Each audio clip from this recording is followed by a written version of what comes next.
मासूम निहत्ते फलस्तीन, मासूम निहत्ते औरतें, मासूम निहत्ते बच्चे, मासूम निहत्ते नौजवान, उनका कसूर कोई और नहीं था। वो बैतुल मुक़द्दस के अंदर इबादत करना चाहते थे, इबादत के अंदर वो अपने सजदा रेज होना चाहते थे, अपने रब को राजी करना चाहते थे, अपने रब को मनवाना चाहते थे। लेकिन जालिम इसराइली फौज ने उन पर निहत्ते लोगों पर आकर गोलियों की ऐसी बौछार कर दी कि लाशों के अंबार लग गए। हमको एहसास नहीं है, हम ना इफ्तार में उनको याद कर सके, ना हमको रात में याद कर सके, ना हमको सजदे में याद आते हैं वो, ना हमको रुकू में याद आते हैं वो, ना हमको दुआ में याद आते हैं वो बेचारों को हमने दुनिया से काट कर उन मुसलमानों को हमने निहत्ते कर दिया।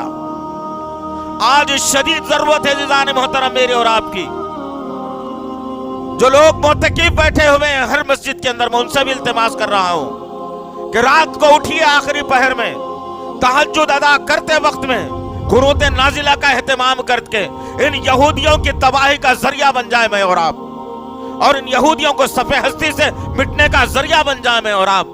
इनकी दादागिरी, इनकी इजारादारी का वक्त इंशाअल्लाह अल्लाह के हुक्म से करीब आ रहा है इंशाअल्लाह। बहुत दादागिरी कर ली, बहुत जो है ना मुसलमानों को परेशान कर लिया, बहुत इंसानियत को परेशान कर लिया, बहुत शर्मसार इंसानियत को कर दिया। वक्त आ रहा है हम इनके लिए एक चेतावनी की ये बात जरूर बताएंगे कि अभी इस सरजमीन के ऊपर उमर बिन खत्ताब रजी अल्लाह तआला अन्हु के चाहने वाले मौजूद है। खबरदार यहूदी, अभी अल्हम्दुलिल्लाह खालिद बिन वलीद जैसे सिपह सालार के मानने और चाहने वाले इस सरजमीन पर जिंदा है अल्हम्दुलिल्लाह।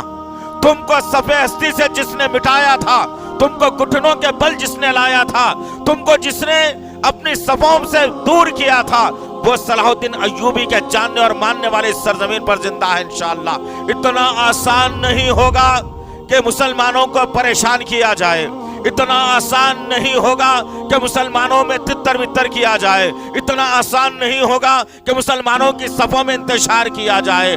तुम चलाओ, कितने गोलियां चला सकते हो, लेकिन याद रखना अबाबिल जैसे परिंदों ने काबे की हिफाजत की थी, और अल्लाह उम्मत मोहम्मदिया के हर बेटी और बेटे को, हर नौजवान और हर बुजुर्ग का बाबिल बना के बैतुल मुक़द्दस की हिफाजत के लिए रखेगा इंशाअल्लाह। होगा इंशाअल्लाह।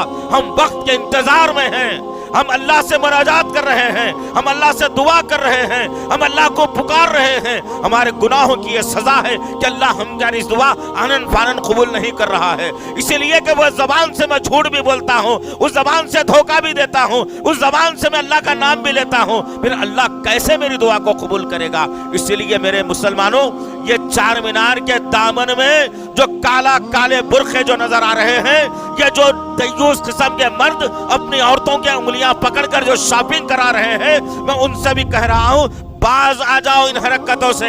दुश्मन तुम्हारी सफों को खोखली कर रहा है, दुश्मन तुम्हारी सफों में इंतशार पैदा कर रहा है, दुश्मन तुम्हें तबाह करने के पूरे जरिए ढूंढ रहा है, और तुम हो के ईद की खुशियां मनाने में लगे हो।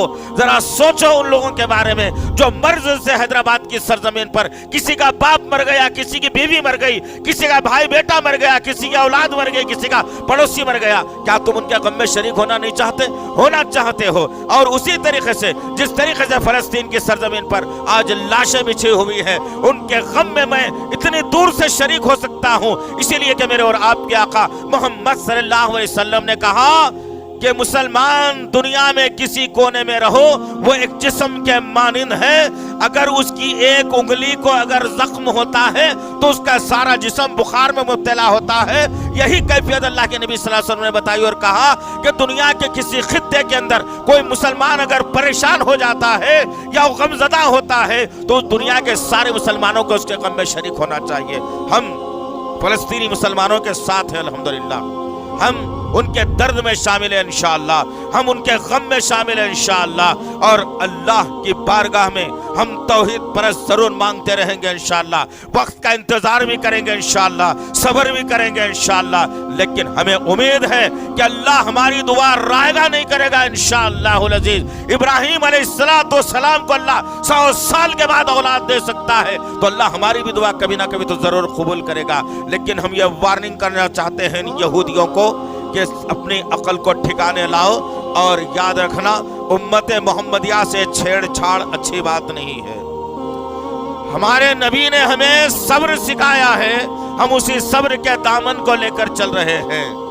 کسی دن اگر یہ مسلمان یہ صبر کا دامن اگر چھوڑ دیا یہودیوں، تو ہٹلر نے تمہاری جو درگت بنائی تھی اس سے زیادہ درگت انشاءاللہ امت محمدیہ بنائے گی انشاءاللہ۔ پر اللہ سے دعا ہے کہ اللہ وحدہ لا شریک لہ، اللہ معصوم فلسطینیوں کی حفاظت فرمائے، اللہ معصوم بچوں کی حفاظت فرمائے، اللہ معصوم بہنوں کی حفاظت فرمائے، اللہ معصوم بزرگوں کی حفاظت فرمائے، اللہ نہتے نوجوانوں کی حفاظت فرمائے، اللہ یا اللہ بیت المقدس کی حفاظت فرمائے، اللہ بیت المقدس کی حفاظت فرمائے، اللہ بیت المقدس کی حفاظت فرمائے، اللہ یا اللہ یہودیوں کو نیست و نابود کر دے میرے پاک پروردگار، یہودیوں کو نیست و نابود کر دے میرے اللہ، یہودیوں کو نیست و نابود کر دے میرے اللہ، یا اللہ یہودیوں کے عزائم کو پاش پاش کر دے میرے اللہ، یہودیوں کے عزائم کو تباہ و برباد کر دے میرے اللہ، یا اللہ ان کے ہتھیاروں کو زیرو کر دے میرے پاک پروردگار، ان کے ہتھیاروں کو زیرو کر دے میرے پاک پروردگار، ان کے ہتھیاروں کو ٹھنڈے کر دے میرے پاک پروردگار۔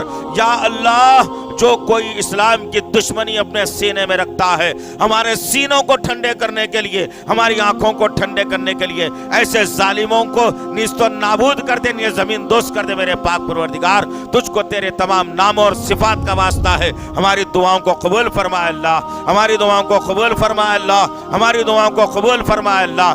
ربنا تقبل منا انک انت السمیع العلیم وتب علینا انک انت التواب الرحیم، وصلی اللہ تعالی علی خیر خلقہ محمد وعلی آلہ واصحابہ اجمعین برحمتک یا ارحم الراحمین والحمد للہ رب العالمین۔